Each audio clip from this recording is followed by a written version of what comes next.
Hey, this is Phyllis. I'm going to show you how to place the toms on top of the bass drum. First thing you want to do, you want to check out your hardware here on the top of the bass drum. Make sure nothing's loose. Run your finger down here. Make sure there are no nicks. Your screw comes out even and goes in even. You want to make sure that nothing is bent, and check out the quality of that particular hardware. This particular tom holder is a double tom holder.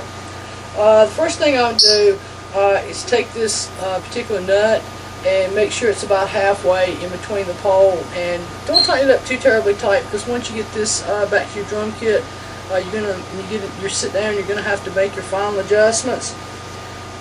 This also has a little notch here. If you're not sure how to place it, it's got a little notch. It's going to go right back here at the screw and going to fit down this little groove. So I take it as such, sit it down, slide it down as such, make sure it's kind of locked in that little groove. Then I tighten up this particular screw. It's enough to where it won't turn. And I also try to make sure that that these particular outer screws are facing the front of the drum. I don't want them turned this way or this way. I want to make sure that everything's in proportion. I also have my memory lock set about halfway and just tighten just enough to where when I set the toms on the drum that they won't go crashing down. So first off, be sure and check out all your equipment to make sure there are no nicks or nothing is bent, that none of the screws are stripped, and that that you've got a good quality tom holder. Then I'll start with my 12-inch tom.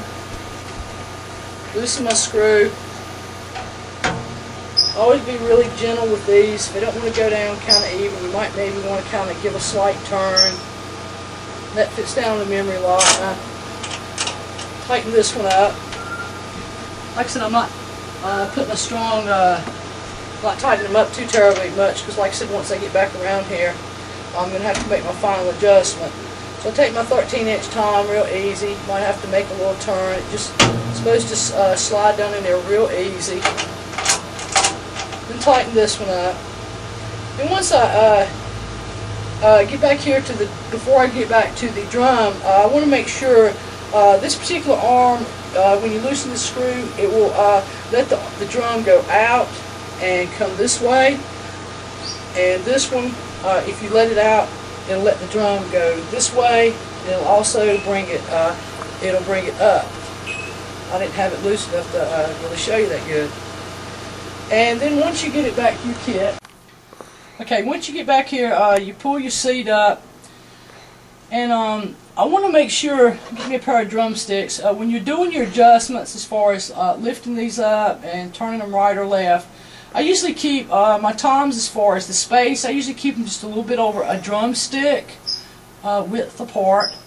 And also when you're adjusting your toms, you want to make sure that they're not sitting on the bass drum at all, or sitting on any of the lugs, because that will damage your kit.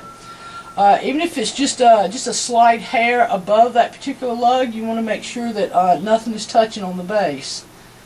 And when you're making your adjustment on the toms, you want them tilted just enough to where you're not hitting on the rim, but where you're still getting a good hit on the tom. You don't want them tilted to the point that you're actually scraping down like that on the drum, because that's not proper and it won't give you good sound. And it won't be very easy to play either.